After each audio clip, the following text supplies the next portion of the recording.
habeen wanaagsan waa habeenimo shaqada xoogaa lagu daahay so I want inaan nii tusaarabay aasaaskii meeshuu marayo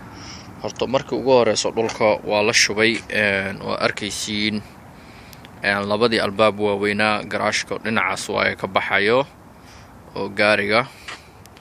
meeshaasna waa alwaaxi waaye sidaan alwaaxa arkaysiin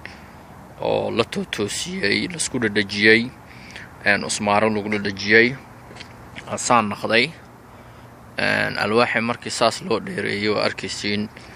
wareego dhan waa meeshan waa albaabkii yaraa oo laga baxay albaabkana waa meesha laga baxay dan bulkeetiga markii la dhisay aasaaskii la shubay horta markii ugu horeyso dhulkii level laga dhigayaa inuu level noqdo waa dhulka markuu dhulka level noqdo markii labaad dhagaxii la shubayaa aasaaskii shameendadii concrete la dhahayaa Mareykanka markii la shubo ka bacdi studs boolal la dhaxgelinayaa oo daadiyaal boolashaas oo arkaysiin oo meel walba ku jiraan waa kaas mid kalena waa kaas waa arkaysiin boolkaas alwaaxu celinaya alwaax waa alwaax adag oo thick ah waa arkaysiin almost waa thickness-tigiisa waa 3 inch to 2 inch koola ayaa la mariyay kooladaas iyo dhagaxa iyo waxa iscaabinayo bulkeetigii ka bacdina waa kana waa tana arkaysiin waa naftarkiisii oo la sameeyay isla fencing up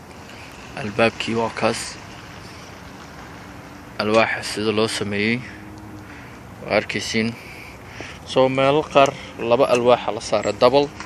sida strong u noqdo framekiisa ama fadhigiisi ama culeyskiisi meel qaarna waa hal xabba la saaray way kala dheeraan karaan way kala gaaban karaan oo arkaysaa bad laakiin inay straight ahaadaan waa cabirkii measurementiga calibrationka markii la saxo oo concrete dhamaado dan waa truss tree-giisa waa kana this is the truss tree oo guriga kor la saaro fooqa cross member waa la dhahaa truss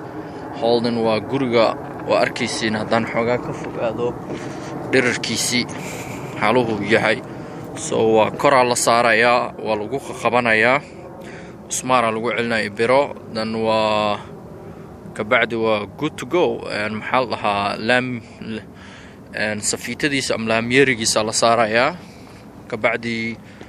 howsha meesha ku ag tahay maxaa la dhahaa kolay halaan inaan ila socodsiiyaan rabay haddii